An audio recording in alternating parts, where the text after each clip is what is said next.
Types of set, तो इसमें हम पहले टाइप्स देख लेते हैं। पहले है empty set, non empty set, singleton set, pair set, finite set, infinite set, equal, equivalent, universal, subset और पावर सेट। ओके, तो इतने टाइप्स है सेट के, एक एक करके देखते हैं सभी सेट। पहला है एम्प्टी सेट, जिसको हम नल सेट या वॉइड सेट भी कह सकते हैं। It does not contain any elements, इसके अंदर कोई भी एलिमेंट्स नहीं रहेगा, जिसको हम डिनोट करेंगे एज अ 5 और empty bracket. Non empty set में कुछ ना कुछ एलिमेंट्स हो गया, एटलीस्ट 1 एलिमेंट्स तो होगा ही, जैसे कि ये 1 वो 5 को भी कंटेन कर सकता है। ठीक है, 5 भी एक एलिमेंट्स है, इसके लिए उसको भी वो कंटेन कर सकता है।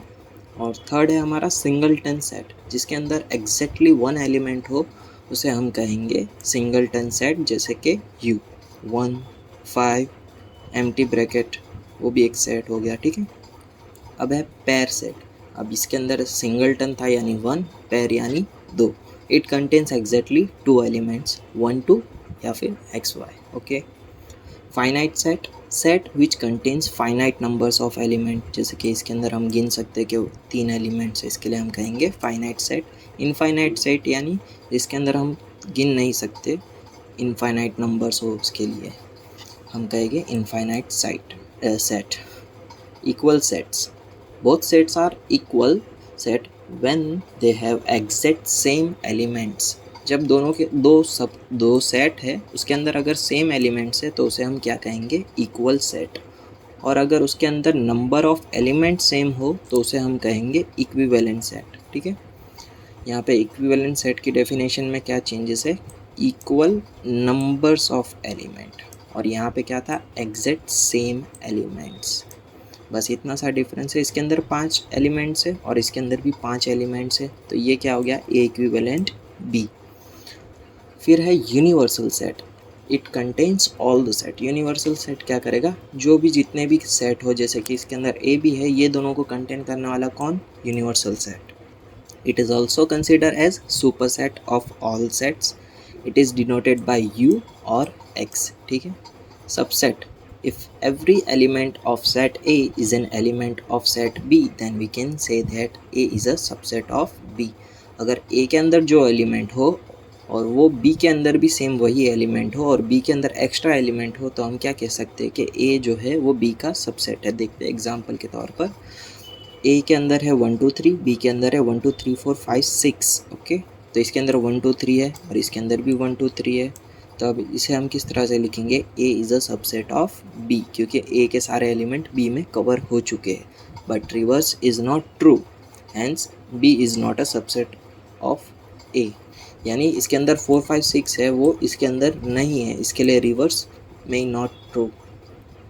तो B क्या है, is not a subset of A, rather than B is a super set of A। तो B क्या हो गया, इसका सुपर सेट। ओके, एक और एग्जांपल देखते हैं। Consider any set A with n elements. ठीक है, एक सेट है जिसके अंदर n एलिमेंट्स है, then there are total 2n subsets are possible. ठीक है, एक A सेट है जिसके अंदर कुछ भी n एलिमेंट्स है, तो उसके अंदर जो सबसेट होगी उसके नंबर्स क्या हो गए, 2n।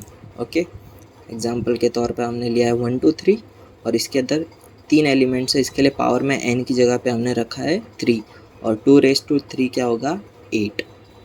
और 8 एलिमेंट्स क्या हो गया, पहले तो 5 क्यों आएगा, क्योंकि 5 is a subset of every set, ये बात याद रखना, 5 is a subset of every set. फिर 1 2 3 1 2 3, फिर पहले 1 2 की पैर 1 2 की पैर, फिर 1 3 की पैर 1 3 की पैर, फिर 2 3 की पैर 2 3 की पैर, फिर पूरा ए लिख देना है 1 2 3। ओके, और यहाँ पे जो 5 और ये जो 1 2 3 पूरा सेट ए है, वो क्या कहेंगे हम उसे, इम्प्रॉपर सबसेट, और जो बाकी के ये है इसे हम कहेंगे proper subset. Okay, every set is a subset of itself, यानी ए जो है वो खुद का तो सबसेट होगा ही, इसके लिए हम उसे कहेंगे subset of itself. Empty set 5 is a subset of every set, ये बात याद रखना, 5 is a subset of every set. Power set क्या है, it is a set of subset of a set S. यानी क्या कहना चाहता है, ये जो सबसेट है ना, ये पूरे सबसेट है, इसको मैं एक सेट के अंदर पुट कर दूंगा, तो ये क्या बन जाएगा हमारा power set. It is denoted by P of S same ऊपर का ही एग्जांपल लिया है, 1 2 3 ये सारे सेट हैं हमारे। अब मुझे क्या करना होगा, कुछ नहीं किया, यहाँ पे खाली एक ये ब्रैकेट ऐड कर दिया और ये क्या बन गया हमारा power set. Okay, consider S set has an elements, ये ऊपर वाला ही सेंटेंस है, ठीक है, देख लेना ये वाला। अब देखेंगे हम Cartesian product. What is Cartesian product? If A and B are two non empty set, ठीक है, कार्टेशियन प्रोडक्ट करने के लिए दोनों सेट का नॉन एम्प्टी होना ज़रूरी है। Then Cartesian product of A and B is defined and denoted as A cross B, ठीक है। इसके अंदर हमने यहाँ पे प्रॉपर्टी मेथड में जो हमने देखा था अभी उसी फॉर्म में लिखा हुआ है। ये ए बी क्या है, ये कोई भी दो एलिमेंट्स है, एक ए जो है वो सेट ए का है और जो स्मॉल बी है वो कैपिटल बी का एक एलिमेंट है, where a belongs to capital A and b belongs to capital B, ठीक है। एग्जाम्पल के तौर पे देखते हैं, ए है हमारा 1 2 3 और बी है ए बी, तो इसका कार्टेशियन प्रोडक्ट क्या होगा? तो पहले हमें 1 को ए के साथ मल्टीप्लाई करना होगा, फिर वापस 1 को ही फिर बी के साथ मल्टीप्लाई कर दो, तो ये दोनों हमारी 1 की पेयर बन गई। फिर 2 को ए के साथ मल्टीप्लाई करो, फिर 2 को वापस बी के साथ मल्टीप्लाई करो, तो बन गई ये पेयर। सेम 3 के लिए भी वही चीज़ है। तो ये हो गया हमारा कार्टेशियन प्रोडक्ट। कुछ नोट्स है उसकी कार्टेशियन प्रोडक्ट की। If A and B are empty set then A cross B is a 5, ठीक है, ये बात याद रखना। IMP है ये, IMP, वाह।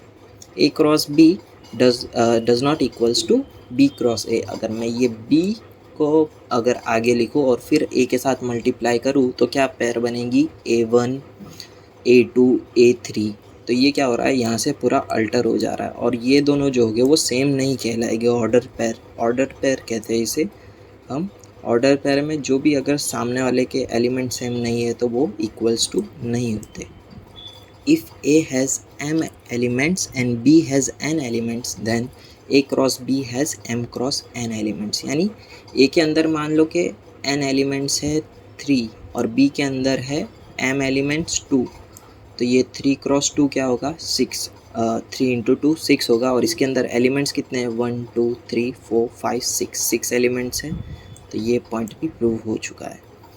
एक एग्जांपल है, let A equals to alpha beta B equals to 1 2 3 then write B cross B A cross A cross B intersection B cross A. B cross B यानी सेट का खुद के साथ मल्टीप्लिकेशन करना है आपको, 1 का 1 के साथ, 1 का 2 के साथ, 1 का 3 के साथ, इसी तरह से आपको क्रॉस प्रोडक्ट करना है। कार्टेशियन प्रोडक्ट को हम क्रॉस प्रोडक्ट भी बोलते हैं। ओके, सेम उसी तरह से अल्फ़ा बीटा के लिए भी आपको क्रॉस प्रोडक्ट करना है इसका। ओके, और अब यहाँ पे देखते हैं ए क्रॉस बी करना है, यानी अल्फ़ा 1 अल्फ़ा 2 अल्फ़ा 3, तो ये तरह से पेयर बनी गई।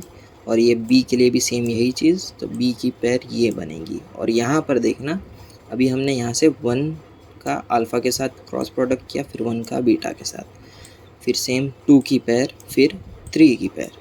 अब ये जो है वो सेम नहीं है। इंटरसेक्शन में क्या होता है, जो भी सेम प्रोडक्ट सेम टर्म्स होते हैं उसे हम लिखते हैं, पर इसके अंदर कोई भी सेम टर्म नहीं है। इसका मतलब ये नहीं कि ये अल्फ़ा अल्फ़ा 1 1 है तो ये सेम है, नहीं, ये सेम नहीं है। इसके लिए आएगा हमारा आंसर 5। नेक्स्ट हम देखेंगे वेन डायग्राम।